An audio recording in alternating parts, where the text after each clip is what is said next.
Tape www.d'école au Sénégal.com. À école au Sénégal, c'est facile, tu n'as qu'à te connecter. Tape école au Sénégal, les leçons sont beaucoup plus détaillées. Bonjour chers internautes et chers élèves, nous sommes toujours dans la série de leçons de géographie de première. Alors, nous avons déjà vu toutes les questions concernant les inégalités de développement et également les questions démographiques, tout ce qui concerne donc la population mondiale. Nous en étions aux différentes activités économiques et nous avons déjà commencé par les activités primaires, notamment l'agriculture, l'élevage et la pêche. Maintenant, on va attaquer pour cette fois-ci, au cours de la 15e leçon de notre programme de géographie de première, la ville, définition et fonction. Cette leçon elle est très importante parce qu'après les activités rurales, on doit normalement voir les activités urbaines. Et pour analyser les activités urbaines, il est important de savoir d'abord c'est quoi une ville. Donc le titre de la leçon c'est la ville, définition et fonction. Introduction. En introduction, il est extrêmement important. Il est important de voir d'abord quels sont les objectifs de la leçon. Ces objectifs, c'est surtout et essentiellement des objectifs de maîtrise, de notions. Il faut maîtriser les notions liées à la ville. Donc, c'est quoi une ville? Quels sont les différents éléments? Les dimensions, l'héritage historique, l'espace urbain, le territoire organisé. Donc, c'est quoi réellement une ville? Ensuite, on va voir, il faudra également maîtriser les notions liées à la ville. Quelles sont les fonctions de la ville? Ville capitale, ville centre d'activité et d'échange, ville centre touristique, etc., etc. Donc, l'essentiel pour cette leçon-là, c'est de maîtriser la notion, savoir c'est quoi une ville et quelle est réellement, ou bien quelles sont réellement les différentes fonctions de la ville. Donc, on va commencer par le grand 1, définition.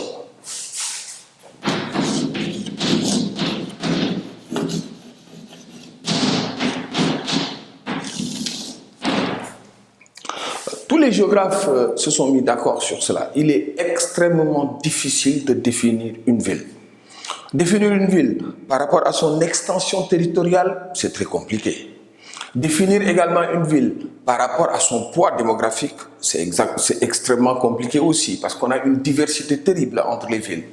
Définir également une ville par rapport à son héritage historique, par rapport à l'organisation de son territoire, c'est extrêmement compliqué. Donc vous voyez que clairement, j'ai déjà quelques éléments qui me permettront de définir une ville, tout en sachant qu'il est très difficile de définir une ville. Ce qu'on peut dire, c'est qu'une ville, c'est un territoire physique et humain, une unité urbaine étendue et fortement peuplée, avec maintenant des activités. Donc il y a 3 éléments qui sont importants pour définir la ville. Il y a d'abord la taille, les dimensions territoriales de la ville. Il y a également un autre élément, c'est la démographie. Quel est le nombre de populations qu'on a ici dans la ville qui permet de définir une ville. Mais il y a également un dernier élément, ce sont les activités particulières qu'on mène en ville. En principe, on ne doit pas mener des activités primaires dans une ville ou bien les activités primaires ne doivent être que résiduelles. Mais en principe, dans une ville, il y a des activités particulières comme l'industrie, comme les échanges, etc. Donc les activités liées un peu au secteur secondaire et au secteur tertiaire. Donc vous voyez, finalement, on peut dire qu'une ville, c'est une unité urbaine étendue et fortement peuplée avec des activités particulières. Je répète, une ville est une unité urbaine étendue et fortement peuplée avec des activités secondaires et tertiaires en priorité. Donc c'est ça une ville. Et selon la définition de l'ONU, qui a été déjà initiée à partir de la conférence de Prague de 1966, on nous dit que l'ONU insiste sur le fait que pour avoir une ville, il faut au moins 20 000 habitants. Donc depuis la conférence de Prague en 1966, on nous dit qu'une ville doit avoir au moins 20 000 habitants.